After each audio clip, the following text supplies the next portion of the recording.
Assalamualaikum warahmatullahi wabarakatuh ya. Jumpa lagi saudaraku Rabu Kliwon ya, dimanapun Anda berada. Kajian materi kali ini tentang komunikasi ya, komunikasi dengan sedulur papat. Jadi ketika kita sudah tahu manfaatnya dari sedulur papat ya, di video sebelumnya itu ada ya, atau Anda bisa cari di playlist ya, sedulur papat ya. Kita akan kupas nanti ya, sedulur papat ini lebih dalam lagi ya. Yang perlu kita lakukan ya, yang perlu kita perhatikan adalah bagaimana kita ini melatih ya komunikasi dengan sedulur papat ya. Komunikasi dengan sedulur papat, ketika Anda ini katakanlah bisa berkomunikasi dengan sedulur papat, maka Anda akan bisa memanfaatkan gitu ya. Anda akan bisa menggunakan ya, ibarat Anda ini punya pembantu ya, terus Anda bisa ngomong ya, bisa interaktif dua arah gitu. Apa yang mau Anda lakukan ya, tentunya Anda akan menyuruh pembantu Anda mengerjakan sesuai dengan kemampuan dari pembantu Anda gitu. Ya, sama dengan seperti itu gambarannya. Lah masalahnya sedulur papat itu ada di dalam diri kita, bagian dari dalam diri kita gitu, yang sifatnya energi. Jadi pengaruhnya pengaruh energi yang bisa mempengaruhi orang lain gitu.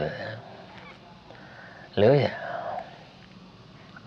sedulur papat ini bisa kita fungsikan untuk raga sukma ya. Misalkan ya, kakang kawah ke selatan, dari ke timur, nah, bisa menjadi 4 ya, medar sukma. Bisa untuk raga sukma ya, Anda hanya kirim satu saja untuk melakukan penglihatan gaib. Bisa juga untuk medar sukma, bisa Anda bagi menjadi 4. Loh, sangat luar biasa lah.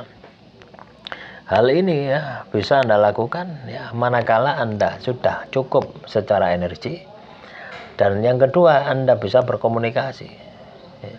Artinya bisa mendaya gunakan gitu. Nah, materi kali ini adalah bagaimana ya teman-teman Rabu Kliwon ini belajar ya, belajar berkomunikasi dengan sedulur papat Anda ya. Jadi dipelajari ya, apa caranya sih aku ini iso komunikasi ya, apa caranya aku iso ngomong dengan sedulur papatku gitu. Itu yang harus Anda lakukan. Nah, apa yang harus Anda lakukan? Ya biasakan ya teman-teman Rabu Kliwon ini bicara dengan diri Anda sendiri ya. Anda bicara dengan diri Anda sendiri di dalam batin Anda. Jadi ketika Anda ini ngomong dewe ya, ketika Anda bicara sendiri ya di dalam batin Anda, itu salah satunya adalah sedulur papat Anda. Jadi komunikasi dengan makhluk halus ya, komunikasi dengan kota itu menggunakan dimensi-dimensi batin.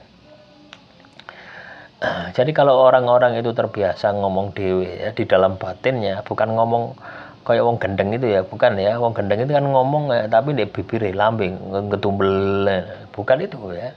Tapi itu di sisi yang ada di dalam batin Anda. Ketika Anda batin itu lah, itulah komunikasi yang ibaratnya kita lakukan ya. Ketika kita ini berbicara dengan sedulur papat, ketika kita berbicara dengan makhluk halus ya, itu yang dilakukan. Ketika kita berbicara dengan kotam, itu yang dilakukan. Nah, masalahnya di dalam tubuh kita ya, kalau kita katakanlah ibadah tidak pernah ya, tentunya akan banyak makhluk halus gitu loh. Sehingga kita ini akan kesulitan untuk membedakan mana makhluk halus ya.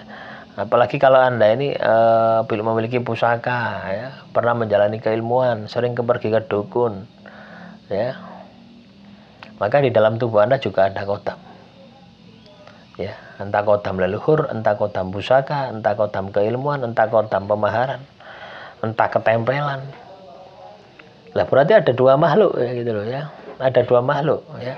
Yang satu adalah yang satu adalah makhluk halus ya, yang kedua adalah kotam, yang ketiga adalah sedulur papat. Lah masing-masing makhluk ini kan ya banyak gitu loh ya. Misalkan Anda ini ditempati makhluk halus, tidak mungkin satu gitu loh ya, pasti banyak. Ketambahan lagi kotam, Anda punya pusaka 10 misalnya, nah sudah ada 10 kotam di dalam tubuh Anda. Nah, bagaimana cara kita membedakan apakah itu kotam, apakah itu makhluk halus, apakah itu sedulur papat? Ini sangat sulit sekali gitu. Ya, sangat sulit sekali. Makanya butuh yang namanya kita itu melatih melatih diri kita gitu ya. Supaya kita ini bisa mengenali secara kontak rasa, kontak batin. Oh ini si A, oh ini si B, oh ini si D. Sama halnya ketika Anda ini memiliki teman ya. Anda punya teman di SMA ya. Mulai dari kelas 1 sampai kelas 3, jejer terus ya. Tentunya Anda ini akan bisa merasakan ya. Misalkan ya kalian berdua ya.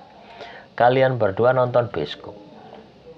Terus lampunya mati ya. Atau Anda ini disuruh memilih, mengidentifikasi. Mata Anda ditutup. Ya, Anda bisa melakukan mencium baunya, bisa merasakan energinya. Itu tidak akan salah gitu. Kenapa? Anda sudah terbiasa duduk berdua, sehingga sudah tahu, oh ini si A, si B, si C. Sama seperti itu. Jadi kalau Anda ingin mengenal sedulur papat Anda, latih ya, ajak komunikasi setiap hari ya, sampai Anda benar-benar hafal gitu ya. Loh, karena apa? Ketika Anda panggil, wahai sedulur papatku, datanglah, itu kodam juga akan datang, malu halus pun juga akan datang. Mereka bisa menipu Anda ya, menyerupai diri Anda seolah-olah itu adalah sedulur papat, padahal ya bukan. Nah, kalau yang saya lakukan ya, yang perlu waktu itu ya, yang saya lakukan adalah ibadah dan tirakat saya jalankan.